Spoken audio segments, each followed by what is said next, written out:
कोडरमा लोकसभा एक राजनीति का बोलिएगा तो गढ़ है। यहाँ से राजनीति की बहुत सारी दिशा और दिशाएं तय होती है और केंद्रीय राज्य शिक्षा मंत्री का वो अगर चाहते हैं तो कोडरमा लोकसभा क्षेत्र में कई केंद्रीय विद्यालय, कई मॉडल स्कूल, कई यूनिवर्सिटी का स्थापना हो सकता था, जिस सेक्टर में उनको ये पदभार दिया गया था। ये नहीं था सवाल, मेरा ये है कि बीजेपी के तरफ से 15 साल यहाँ पे शासन किया है और आपका इंडिया गठबंधन लगभग 8 से 10 साल किया है, लेकिन मजदूरों के हित में आज तक कोई भी अच्छा काम नहीं हुआ। क्योंकि देखिए अभी अगर जी बात उनको ईडी सीबीआई इतना ही सच्चा और संवैधानिक लग रहा है तो भाजपा के बड़े नेताओं पर क्यों नहीं छापा मारा? गीता कोड़ा के पति मधु कोड़ा, जो उसके ऊपर 4000 करोड़ का घोटाला का आरोप था, उनकी पति गीता कोड़ा पर बीजेपी ज्वाइन कर ली और उसका देखिए वॉशिंग में धुल गई।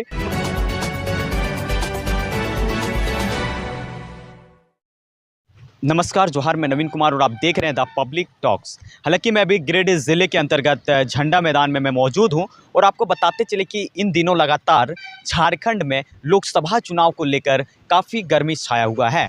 अभी हमारे साथ यहां पर मौजूद हैं युवा नेता रमानंद कुशवाहा, उनसे हम जानेंगे क्या कुछ कहेंगे। जी, सबसे पहले आपको हमारा द पब्लिक टॉक्स में स्वागत है। जी नमस्कार, जोहार आपके चैनल के सभी दर्शकों को। अगर यदि बात कही जाए तो आप एक कांग्रेस के नेता हैं, आप क्या किस पद पे भी आप हैं? जी, मैं अभी निर्वाचित Koderma Lok Sabha social media coordinator हूं और मैं भली भांति परिचित हूं कोडरमा लोकसभा के जन समस्याओं से और लोगों के क्या मांगे हैं उनसे। हालांकि अगर यदि बात कही जाए तो आप कोडरमा लोकसभा से आप आते हैं और यहाँ पर सरगर्मी काफ़ी तेज़ हो चुका है और इंडिया गठबंधन की तरफ से आप क्या कुछ कहना चाहेंगे? कोडरमा लोकसभा एक राजनीति का बोलिएगा तो गढ़ है। यहाँ से राजनीति की बहुत सारी दिशा और दिशाएं तय होती है और तैयारी की बात किया जाए इंडिया गठबंधन की ओर से तो बड़े ही ज़ोरों शोर से तैयारी किया जा रहा है और उम्मीद नहीं, पूरे भरोसा के साथ हम कहते हैं कि जो भी इंडिया गठबंधन की ओर से प्रत्याशी आएगी, मैं अपने सोशल मीडिया के माध्यम से अपने सोशल मीडिया टीम को गठित करके अपने प्रत्याशी को जिताकर यहाँ से भेजेंगे और वो सदन में जाके कोडरमा लोकसभा का जो भी कमी है, जो भी जनता की ज़रूरत की चीज़ है, वो वहाँ पे मुद्दा में उठाएंगे। अगर यदि बात कही जाए तो अभी लोकसभा चुनाव को लेकर के काफ़ी सरगर्मी छाया हुआ है लोकसभा चुनाव को लेकर के, लेकिन अगर बात कही जाए तो अभी कुशवाहा समाज के जो भी लोग हैं काफ़ी नाराज़गी जता रहे हैं, उसमें आप क्या कुछ कहेंगे? क्योंकि आप भी एक कुशवाहा समाज से ही आते हैं। मैं यही कहना चाहूँगा कि कोडरमा लोकसभा क्षेत्र देखा जाए तो कुशवाहा बाहुबुल क्षेत्र है। यहाँ लगभग एक अनुमान आंकड़े की बात किया जाए तो 3.5 लाख कुशवाहा वोटर है, जिसे देखते हुए हम लोग को चाहे इंडिया गठबंधन के आला कमान से अपने ओर से मैं आग्रह करना चाहूँगा कि इन लोगों को, इन जन लोगों को बातों का सम्मान करते हुए ये प्रत्याशी कुशवाहा समाज से उतारा जाए। जी, अगर यदि बात कही जाए अभी इस लोकसभा में तो काफ़ी जितना भी यहाँ पे लोग हैं, सब लोग अभी जयप्रकाश वर्मा को ही चाह रहे हैं कि वही जीते और वही खड़ा हो, उसमें आप क्या कहेंगे? जी, वो तो वरीय जो है इंडिया गठबंधन के जो वरीय अधिकारी है उन पे जाता है कि वो किस हिसाब से आकलन करके यहाँ सर्वे करके लोग देखते हैं, उस हिसाब से वहाँ टिकट उनको मिलते हैं।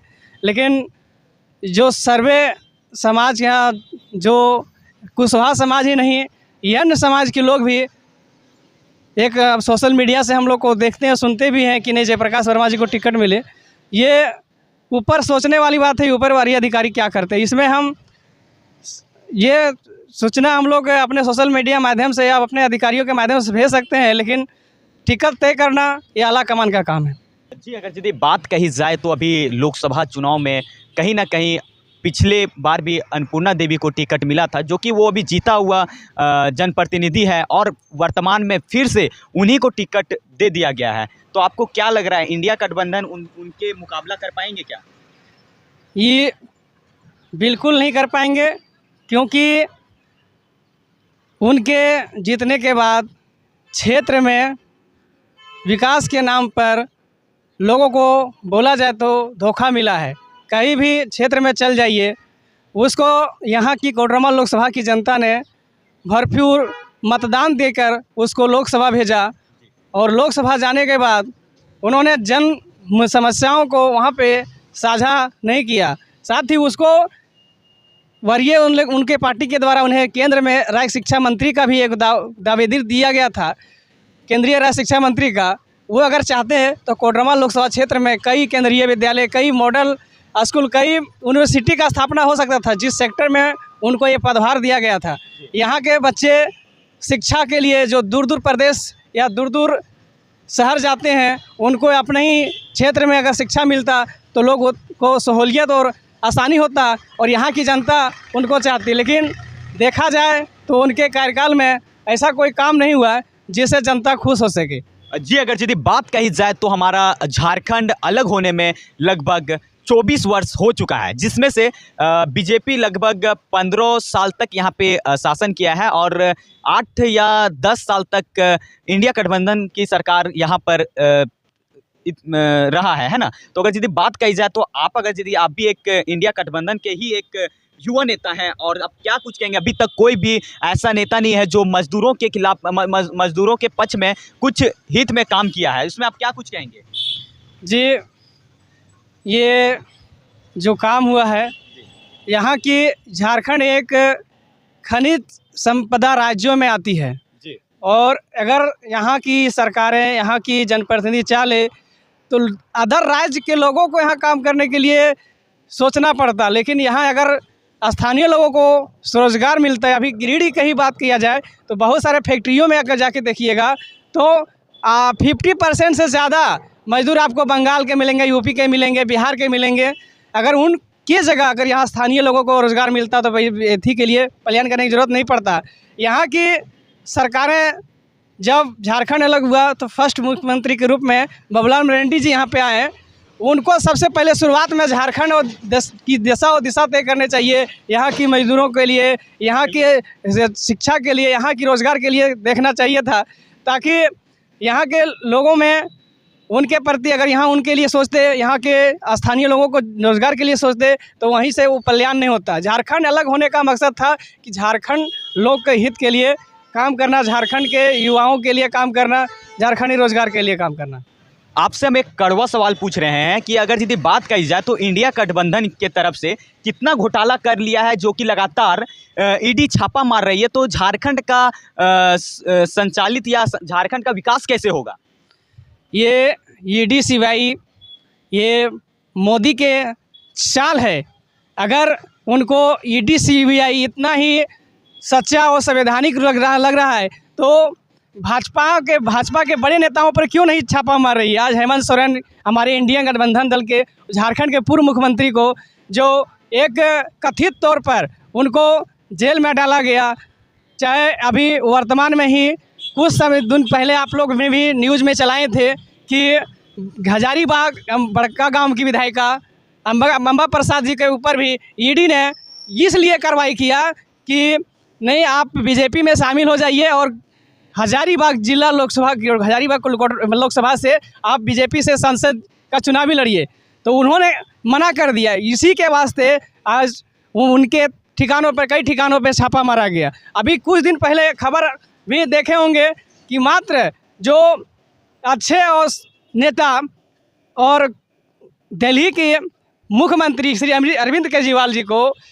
एक एथी के जुर्म में फंसा के उनको भी जेल में डाला गया। जो दिल्ली में विकास की बात किया जाए, रोड की, स्कूल की, शिक्षा की और पानी व्यवस्था, बिजली व्यवस्था इतना तंदुरुस्त है, उसके बावजूद भी विपक्ष के दलों द्वारा साजिश के तहत उसको अंदर में डाला गया।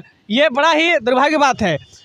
मोदी का कहना है अगर आपको घोटाला करना है तो विपक्ष में लेके नहीं करना है, अगर घोटाला करना है तो आप भाजपा में शामिल हो जाइए, आप कुछ भी कीजिए और एथी हो, कुछ भी कीजिए, आपको कोई सफा हो जाए, क्लीन चिट हो जाएगा। इसी को लोग भी कहते हैं मोदी वॉशिंग पाउडर निरमा।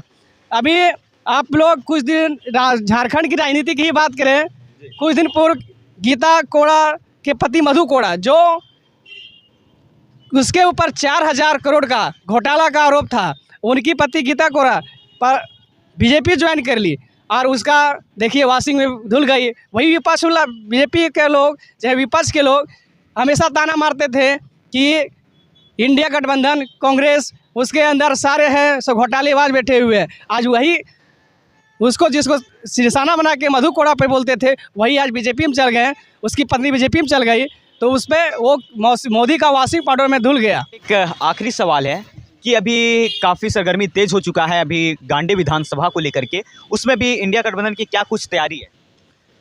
हमारी इंडिया गठबंधन की बहुत ही ज़ोर शोर से तैयारी है और हमारी पार्टी के भी जो भी कार्यकर्ता है चुनावी की तैयारी में जुट चुके हैं और जो भी प्रत्याशी इंडिया गठबंधन दल से आए, चाहे जेएमएम से आए, कांग्रेस से आए, सीपीएमएल से आए या राजद से आए, कोई भी इंडिया गठबंधन के दल से नेता वहां को टिकट मिलती है तो निश्चित तौर पे वहां की जनता उन्हें जिताने की काम करेगी। हालांकि अभी जो हम खास मुलाकात कर रहे थे वो अभी हमारे साथ मौजूद थे युवा कांग्रेस नेता रमानंद कुशवाहा।